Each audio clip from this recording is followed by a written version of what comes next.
You have you have real patients there in Montreal. You have sick people in that city. Yes, so I'll show you here the setting. So the setting is as follows. So here we're at the bedside of this patient. It's a 66-year-old patient. She's in cardiogenic shock from a non-coronary origin. So we can see her resp ventilator curves here, her vital signs. She has a Swan Gans in. She's right now on 0.5 microgram. Bro, she has what? She has what in, Yannick? I missed that. Did you say Swangans? Yeah, sorry about that. I'm not the one taking care of her. She's taken care of by one of my colleagues. It's not. Yeah. You can't win them all, can you? Yeah. Sorry. So here I have our Philips ultrasound machine, and behind the machine. Sorry, I hope you're not nauseous. I'm moving you around, but I just have a VGA connector that goes to a little transducer which is here, and this transducer brings the signal in the computer in USB, and it gets automatically recognized and reacts as an input. And I also connected my webcam, and I could connect other webcams, but one is good for now. So what I'm going to do now is just place the camera so that you can see where I'm positioning the probe on the chest of the patient. Okay, I'm going to try to put it as anatomical as possible.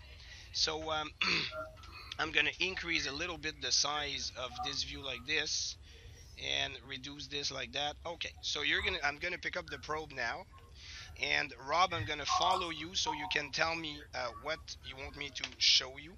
And we're going to be starting with the parasternal long axis view, and may not be as eloquent as in a nice 20-year-old normal male or female patient, but here's what we get. And just so that you can have a bit of an idea of the anatomy, I'll show you one thing that you can do. I'm going to try to find the best acoustic window possible. So let's say around here for now, and I'm just going to make a clip of that.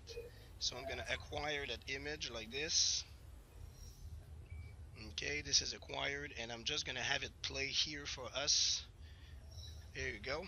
Okay, so here one thing we could do in order to have a better understanding of the anatomy is that I could put in here a view that is a schematic view of the heart that can show you a little more about the anatomy. So if I'm superimposing here this anatomical picture, you can have a better understanding of the aortic valve, mitral valve, anterior wall, right ventricle, posterior wall. And then if I just zoom it out like this, you can see the anatomy underneath. So it helps you to understand better how things are positioned. And then maybe I can ask the audience, what is here right under the heart? We have a resounding answer, pleural effusion. Okay, that's good. Perfect. So we can see large pleural effusion anterior to the descending thoracic aorta. Perfect. So let me go back to live scan now. Can you tell us more about this patient, Yannick? You said 62 years old, in shock on some drugs, I heard. Is that true? Yeah, she's on 62 mics per kilo of norepinephrine, and on 0.5 mics per kilo per minute of milrinone. But like standard doses for Montreal, it sounds like. So what do you guys think of the function with this parasternal long axis view, despite the fact that it's of suboptimal quality? So we have a comparison on our screen here, Yannick, of a young 24-year-old's heart to compare to. So how do you guys think the LV looks in Montreal compared to London? We have thumbs down from the man in the yellow shirt. So do people think it's global dysfunction or very regional dysfunction from what we can see here? Does it look like the whole heart is affected, or is it just a part of it? Yeah, the two walls we can see, it looks like the left ventricle, yeah, the whole thing is affected.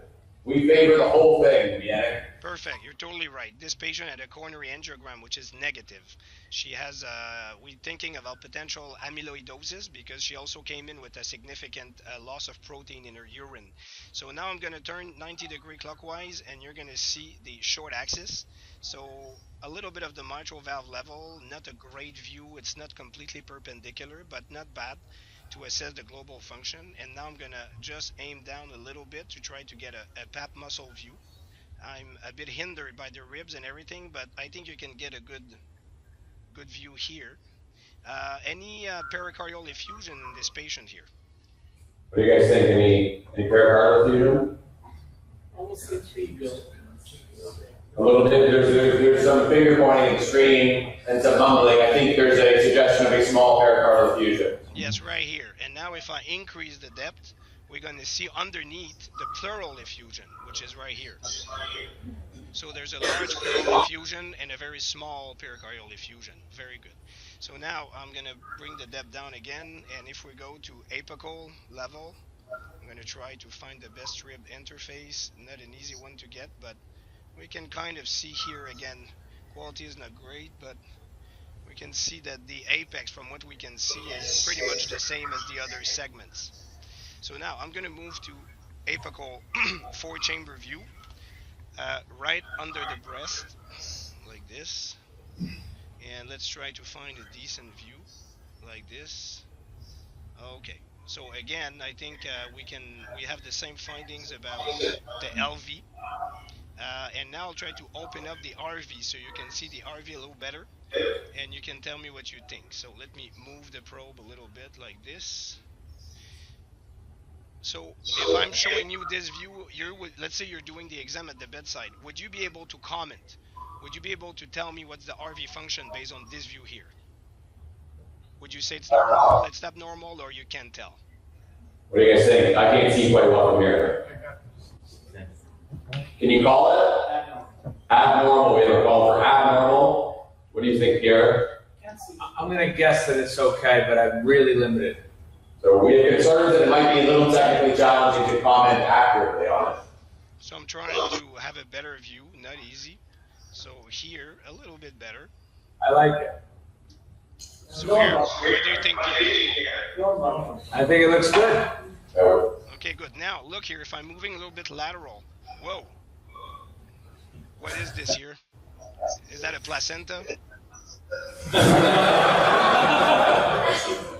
So here, look, I'm here. You see where I'm at? Apical. I'm moving here, and I can see this.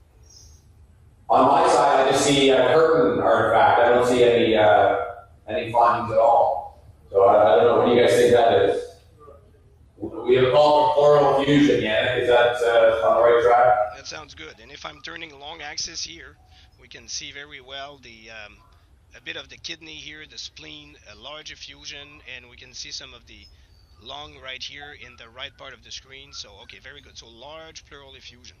So now we'll move to the last part, or the last area to scan, the subcostal view right here.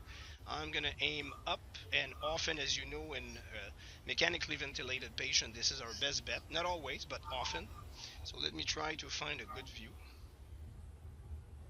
A little tough here, but I guess you can, what do you think about the RV? Here we can see it pretty well.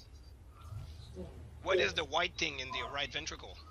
There's a bright white thing. Swan Gann, we think. Okay, good. Man, I cannot get rid of it. You can pull it under echo guidance if you want right now. Okay, so we can see the two atrium, the right ventricle. There may be either a little bit of effusion or a little bit of pericardial fat, but nothing significant. The left ventricle is not easy to assess. I'm going to try to better open it, and then I'll try a short axis of the LV. So difficult to open up in this view. I'll try short axis. Also difficult, but at least we were able to get a better view in the other areas. So now if I turn longitudinal to look at my inferior vena cava, like this, let's try to open it. Okay, so if we're trying to look at fluid status here, or any clues, does that look like she's super dry? Like, so what do you think? It's ventilated, so it's difficult to assess that. We favor that she is ventilated, therefore it is difficult to determine this readily. Is she passive on the ventilator? She has right now. She's on assist control, 500 by 20, and she has. You see, the IVC is 16 millimeter, and there's no dynamic variation. So anything you can tell. Would you give fluid? Put her on Lasix? Do nothing else? What do you guys think? Is it a green light to give fluid? No, not really, huh? Is it Stacey's volume overloaded? Should we remove fluid? No, we can't. It's sort of in the middle, right? So the IVC, as we talked about, is not always the answer. But we favor to hold tight with whatever you're doing. No fluid removal, no fluid added. Very good. So now, if I'm doing this view here, what do you see under the liver?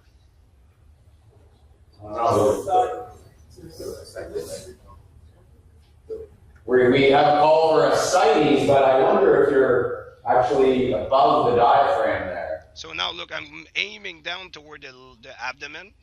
Look, I'm just going to take the probe differently. So you see here, I'm more in the abdomen. Now I'm aiming up toward the thorax. So what side is that on? The pleural effusion. Look, if I'm going in longitudinal view, now you can recognize the liver, the costodiaphragmatic angle, part of the lung here, the vertebral body, and the back. So yes, so she has, and if I'm scanning more lateral, yeah, here I don't have enough gel. I'm just going to go directly in the lateral aspect of the chest, like this. Okay, so what do you think, guys, in terms of the size of this pleural effusion? What are you saying? Trivial, small, moderate, large? They would call for large pleural effusion, yeah. Okay, that's good. So we call it large 2 in Montreal. Isn't it large? That's good. Okay, good. So that pretty much goes through the main critical care exam. And do you guys feel that with what you've seen, you're confident that you can make not a diagnosis, but a call about LV size and function, RV size and function, pericardium and pleural space? Are you confident you can at least do a global assessment with what you've seen? What do you guys think? Yes, there's a lot of head nodding. Yes, Yannick. So, okay. So what are you going to take any changes based on this exam? You have, very high inotrope support and very depressed function. Would you choose to escalate on EVER care at this point, or are you doing okay clinically?